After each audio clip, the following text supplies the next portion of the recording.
Estamos con don Elmer Caicedo Niquén, poeta monsefuano, quien también es docente, promotor educativo y que de alguna manera también ha tenido parte que ver en esta actividad literaria en la región Lambayeque desde hace un buen tiempo, la década del 70, y que actualmente sigue aún publicando, y es uno de los valores que a veces que tenemos, digamos, en Monsefu, que a veces desconocemos.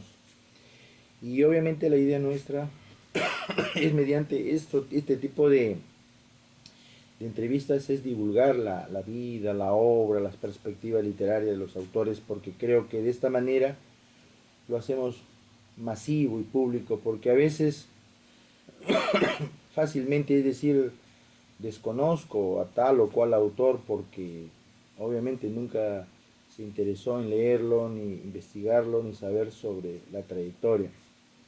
Y creo que aquí se hace justicia cuando le hacemos una tribuna, un espacio a través de esta virtualidad del YouTube. La gente que escribe y que puede llegar fácilmente a muchos, con su palabra, con su imagen, con sus anécdotas, con sus experiencias, que son las que tenemos todos los que escribimos. Don Elmer Caicedo, usted nace el año 57 en Monsefu exactamente. Sí, así es. Un 27 de diciembre del año 57 vi por primera vez la luz del mundo A la luz del mundo, en Monsefu, en la ciudad de Monsefón. que usted dónde es natal. Cuéntenos, usted ha publicado hasta el momento 5 poemarios. ¿Podría decirnos cuáles son y más o menos en qué año? Bueno, los primeros no sé en qué año, pero creo que a veces el autor se le marca el primer libro, ¿no? Sí, por supuesto, en el año 79 publiqué mi primer libro de poesía, al cual titulé Estación de las Horas. Ajá. Eh, este libro justamente trato de publicarlo también por iniciativa de mi amigo Manuel Orlando Seda Campos, uno de los poetas monsefuanos, como Alfredo Delgado Bravo, que dio mucho que decir en su época, sobre todo en la década del 70-80, en donde se convirtió en un gran promotor cultural y fue el Bate Monsefuano que me llamó a participar, ¿no?, de una institución cultural que luego ambos creamos y que se denominó el Grupo Cultural Alfa. Alfa.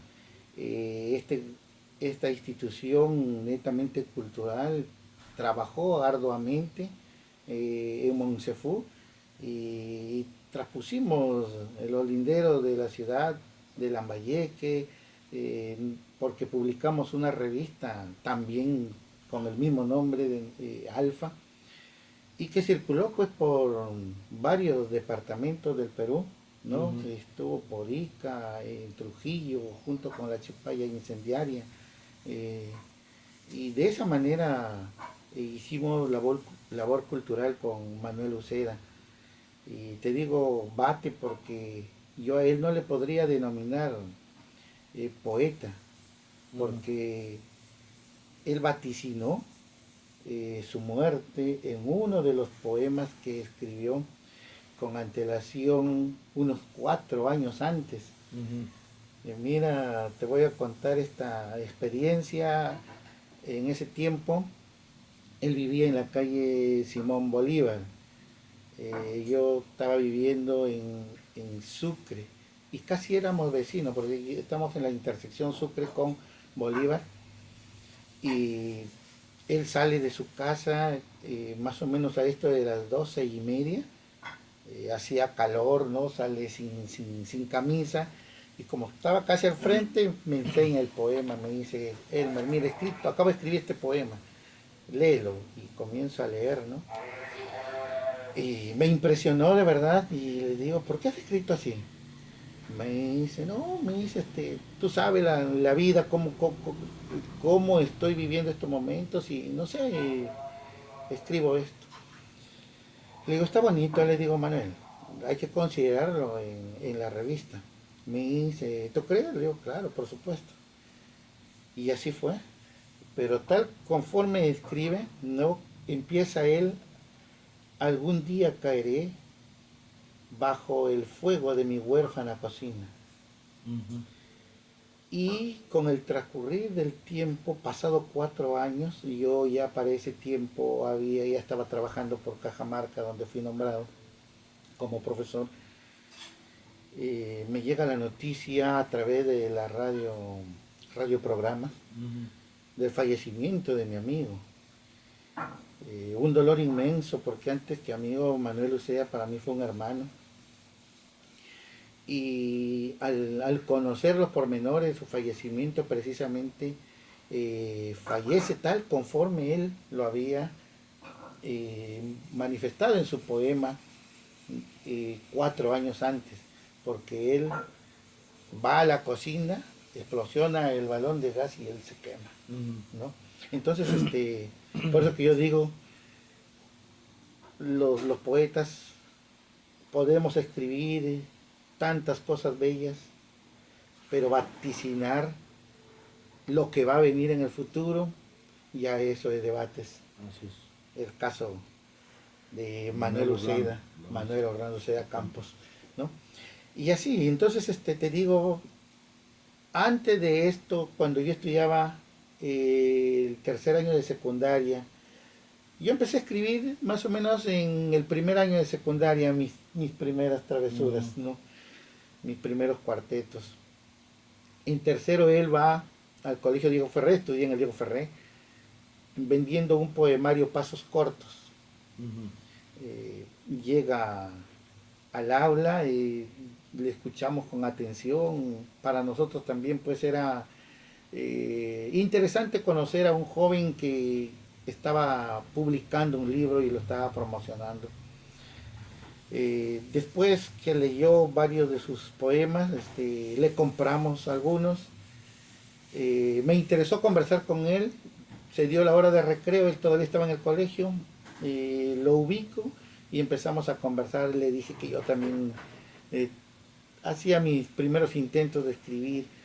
Y le agradó, me dijo: mira, Juan, dame tus escritos, quiero leerlos. Ujú. Entonces reuní los que tenía, ya me dio su dirección, nos encontramos y me motiva a que publique el libro. De ahí Ujú. nace el poemario Estación de las Horas, Ujú. que lo presentó Alfredo Delgado Bravo en su oportunidad. Él fue el que presentó En Monsefú la mismo. obrita en Monsefú, en la municipalidad Queda en distrital. Monsefú. Ok. Bueno, don Elber, indudablemente es bueno que mediante este tipo de conversas que yo tengo siempre con los autores de todas las generaciones, porque así como he entrevistado en alguna oportunidad, tuve la ocasión de ser quizá eh, uno de los últimos que entrevistó a Nicanor de la Fuente Cifuentes, Nixa, antes de que fallezca, Excelente maestro lo que de prueba, literatura. y esto pues para mí con mucho orgullo de que así como he entrevistado al patriarca de las letras lambayecanas, quizá el escritor más longevo del mundo, murió a los 103 años, creo que revela que indudablemente estoy preocupado por todas las generaciones, no por mi generación. Yo soy la generación 90 y quizá he sido el más severo, el más crítico con respecto a mi propia generación, pero a todas las generaciones como estudioso de literatura siempre los he considerado. Digo esto porque obviamente quiero que usted nos dé un panorama de lo que significaron los grupos literarios en la época, sobre todo Alfa en Monsefú. Porque aquí hay que ser muy claro, ¿no? Hay jóvenes que a veces creen que ellos han fundado un grupo, un círculo literario y que anteriormente no lo ha sabido otros. No, a veces este prurito adánico, ¿no? Que de creer que con ellos se inicia todo, pero en realidad hay que ir al pasado y encontrar otras personas. Ya hicieron lo que nosotros hemos hecho, pero no nos enteramos porque nunca hemos preguntado ni nos hemos informado. Más o menos, ¿entre qué fecha y fecha inicia Alfa y más o menos en qué periodo tiene su efervescencia y qué autores más o menos se nuclearon en torno al grupo Alfa literario? Bien, de verdad que sí. Nosotros, como te manifestaba, a raíz de este encuentro que tuve con Manuel Uceda, eh, estoy hablando del año 77, ese año creamos el Grupo Cultural Alfa. Ujú. Y hubieron muchos jóvenes que se acercaron a nosotros y que empezamos a trabajar juntos, ¿no? Eh, Aparte de escribir, también nos dedicábamos a hacer teatro, a cómo se llama, hacer mimo, porque queríamos llevar el mensaje de la cultura eh, a los diversos sectores del pueblo de Monsefún. Y así sucedió, así se hizo, un trabajo paciente, con esfuerzo, hemos trajinado. Por ese tiempo estaba el grupo Adel en Ah, sí, Chiclayo, claro, claro, claro. ¿no? Eh, con ellos también intercambiamos experiencias. Yo creo de que el fragor de la juventud nos da tanta fuerza como para salir de donde estamos. A nosotros como jóvenes queríamos cambiar el mundo.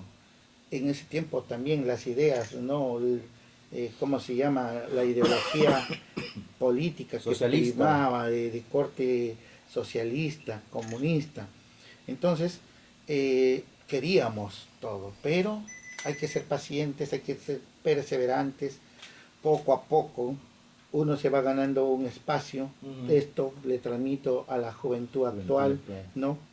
De que hay que saber esperar y, como en alguna oportunidad lo dije, lo que tenemos hoy es lo que hemos hecho, pero los mejores frutos siempre están por venir y hay que entender que que muchos son los convocados, pero pocos los elegidos, ¿no?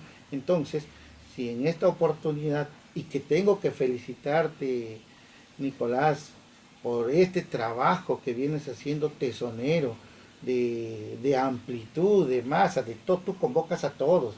Entonces, es importante este trabajo loable, encomiable de todo punto de vista, y que hoy la Universidad Pedro Ruiz Gallo ha hecho eco de tu labor, y que ya no hay dos o tres escritores que siempre se han dado para los exámenes de admisión. Hoy figuran 10, y de repente en el devenir del tiempo van a estar esos jóvenes que hoy anhelan también estar. Todos anhelamos de repente Ujú. estar en esa lista, ¿no? Porque eh, como escritores nos nació esa idea de abrazarla, y queremos a través de nuestro pensamiento literario cambiar algunas cosas, como todo, como toda persona, ¿no? Desea el cambio, pero ese cambio tiene que ser pues paulatino, con un buen asidero, de tal forma que dejemos huella primero para que después nos puedan tener en cuenta. Sí, efectivamente yo creo que lo que usted me acaba de decir, bueno, ya entrando al otro tema, que es este fenómeno que se ha suscitado con mucha efervescencia y a veces con mucho ruido de esta incorporación nueva que se hace al prospecto 2016 en la Pedro Ruiz Gallo. Yo quiero tomar su reflexión en torno a esto de la juventud, ¿no? Yo creo que todos hemos pasado, que es natural la juventud, donde hay la rebeldía, donde hay el descontento, la disconformidad, el querer cambiar el mundo, pero hay muchas formas de hacerlo y es natural que muchos jóvenes estén a veces inmersos en esta rebeldía, que es natural porque si no significaría no quemar una etapa que es propia del ser humano. Pero esa rebeldía tenemos que nosotros educarla, tenemos que hoy canalizarla por una mejor manera de cambiar el mundo. Y la mejor manera de cambiar el mundo no es incendiándolo, no es prendiéndole fuego y metiéndole una bomba y destruyéndola totalmente, porque a veces en la juventud todavía creemos que esa es la mejor opción, ¿no? De cambiar el mundo. Y a veces la juventud siempre ha tenido esa actitud contestataria, que es natural que uno la debe tener, la rebeldía propia, pero esa rebeldía tiene que ser canalizada con causa. Y hoy creo que tenemos nosotros como docentes, también como creadores, la obligación también de reorientar el pensamiento de los jóvenes a través de la lectura, que lo que necesitamos hoy es ya no conflicto, necesitamos paz, que necesitamos que haya equidad, que haya justicia en el mundo, sí, pero no con violencia. Es verdad Definitivamente. que hay muchas cosas que se han ganado mediante la protesta, pero esa protesta tiene que ser, bueno, Gandhi fue un revolucionario en su esencia neta, porque él cambió el mundo, parte del mundo de su época, con no violencia. Y de eso creo que deberíamos de aprender muchos, ¿no? Porque obviamente hay muchas formas de cambiar el mundo, pero creo que la peor es cuando la queremos destruir. En ese sentido, yo creo que es natural que muchos jóvenes que se han iniciado hace unos 10 años, 5 años, 3 años, hace unos meses, que están en un proceso de consolidación de su obra y que gran parte de ellos todavía ni siquiera logra publicar, solamente creo que la generación 2000 deben haber un puñado de 4 o 5 personas a lo mucho que han publicado, y obviamente su obra es, hay que decirlo así, es una obra pues de iniciación, es la obra primitiva de origen, y que obviamente con el transcurrir del tiempo van a tener que madurar y van a tener que perfeccionar, porque quizá ahora ellos lo vean como su obra magistral para ellos, pero cuando pasen los años se van a dar cuenta, con la evolución misma de su propio estilo y su nivel, se van a dar cuenta que no es lo que ellos creían en su época. A veces los jóvenes muy alegremente pues ellos se autocalifican, ¿no? Que esta es la mejor obra y es mejor que fulano de tal, es mejor que tal obra. O sea, ellos, yo entiendo que una cosa es la labor del poeta y otra cosa es la labor del crítico. Así es. Todos tenemos derecho a opinar, por supuesto, es un derecho natural que está contemplado en nuestra Carta Magna. Pero la opinión es una cosa y el argumento es otra cosa. Hay mucha gente que opina, pero no argumenta, no sustenta. Hay mucha gente que cree que insultar es opinar y no es eso. Entonces yo creo que aquí, Definitivamente. obviamente, si se ha incorporado en esta propuesta de los 10 nuevos autores, están contempladas 5 generaciones, desde el 60, 70, 80, 90 y 2000, lo que revela la pluralidad, lo que revela de alguna manera de que no es un solo estilo, una sola tendencia, una sola generación, o es un grupo de amigos, es una mafia, es una argolla, eso está totalmente descartado, desvirtuado, con pruebas, porque cada autor constituye de por sí una prueba, su obra, su época, su estilo, creo que es la mejor prueba que puede haber, ¿no? Que en este prospecto tengamos un abanico plural de generaciones, porque esa es la idea, la intergeneracionalidad. Y otro pues es ya el valor literario, pues y yo sospecho mucho cuando un poeta opina de otro poeta. Hay dos cosas, o bien si es su amigo lo pondera, lo elogia, le echa flores, o bien si es su enemigo lo destruye, lo desbarata, lo ningunea, lo elimina y lo quiere ver pulverizado. Esas son dos tendencias polarizadas, por así decirlo, muy claras, que digamos lamentablemente es parte de nuestra praxis en la vida cultural.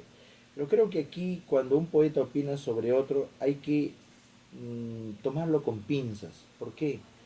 Porque si vemos que lo está destruyendo, ninguneando y desbaratando, es porque hay un celo, hay un odio, hay una especie de envidia que es propio a veces del ser humano ontológicamente. Y cuando vemos que lo agarra y le tira una camionetada de flores, lo pinta como que es superior a Neruda, que es superior de repente a Chocano, a Valdelomar, a Vargas Villa, a Walt Whitman. Cuando vemos que ya entra en una exageración así, yo no le creo.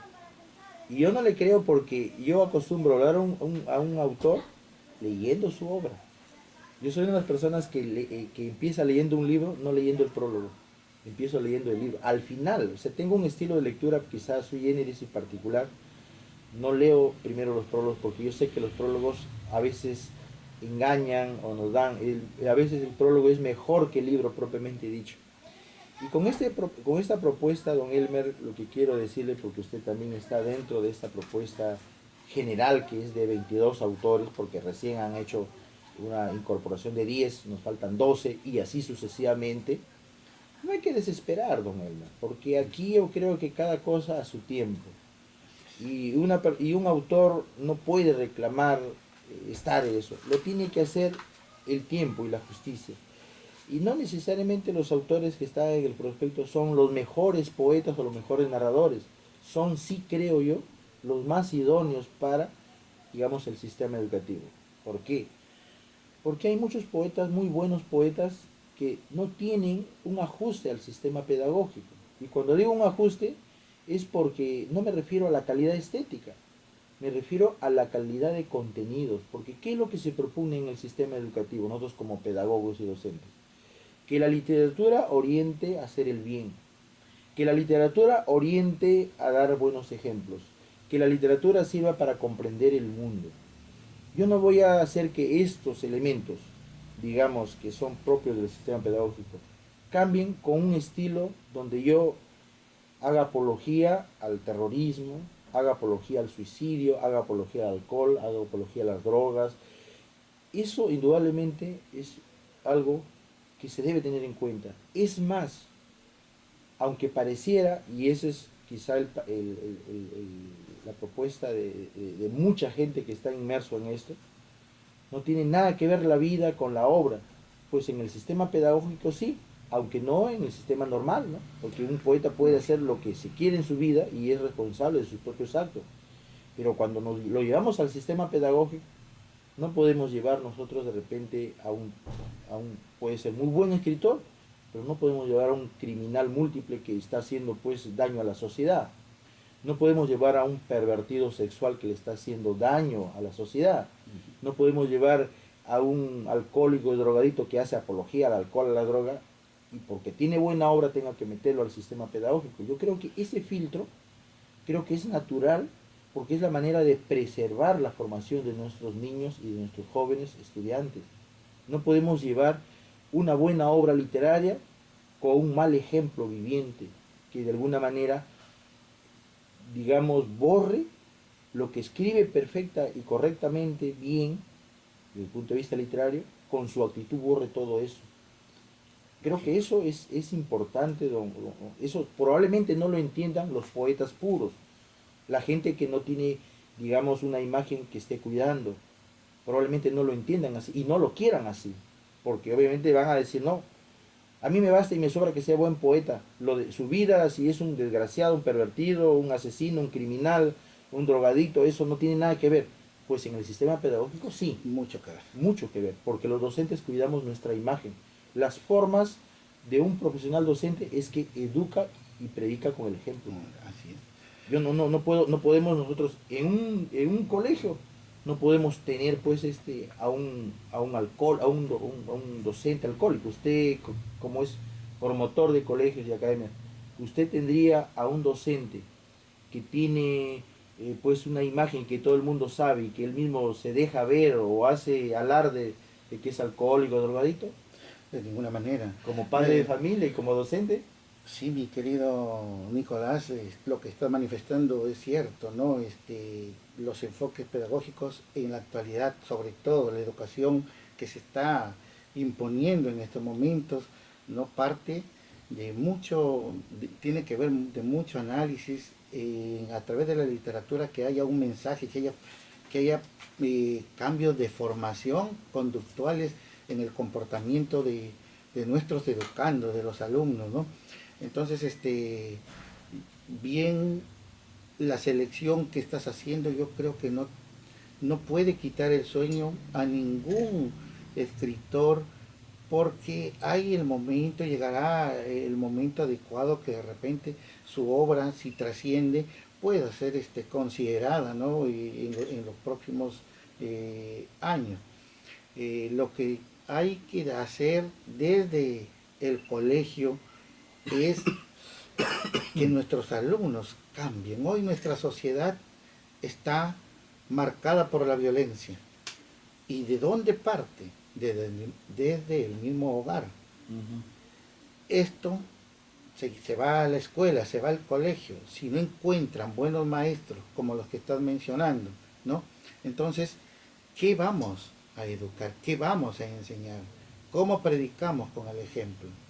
Entonces, leyendo a buenos autores que han escrito, que tienen y son paradigmas de la literatura, entonces nuestros alumnos van a tratar de leer e imitar a ellos y de esa manera cambiar estos momentos de violencia, tanta delincuencia. Ya no podemos caminar por las calles con tranquilidad como se hacía antes. ¿Por qué? Por este descuido que ha habido y que gracias a las nuevas autoridades educativas que están tratando de revolucionar la educación peruana, y ojalá que se logre, y que se logre pues leyendo buenas obras y con buenos autores como los que tú has seleccionado. Sí, yo creo que obviamente estoy como coautor y parte iniciante de esta propuesta. Lo que quiero decirles es que esta propuesta no está desde hace unos meses ni de hace unos días u horas. Esa propuesta yo la incorporé a la Dirección Regional de Educación el año 2006. Esa propuesta, por lo tanto, ya tiene casi 9 años ya, y que por fin se ha hecho justicia. Es una propuesta que tiene inicialmente un promedio de 22 autores, pero que obviamente uno propone y, como se dice, la universidad dispone. Ellos tienen sus propios filtros, que es natural, ¿no? Que es natural, porque yo creo que uno que es promotor educativo, el profesor le puede traer un pedido de 100 cosas y usted analiza, pero esto sí, bueno, esto sí, pero ¿y esto para qué? O sea, uno hace también una discriminación y una selección, y uno finalmente aprueba lo que considera que es pertinente.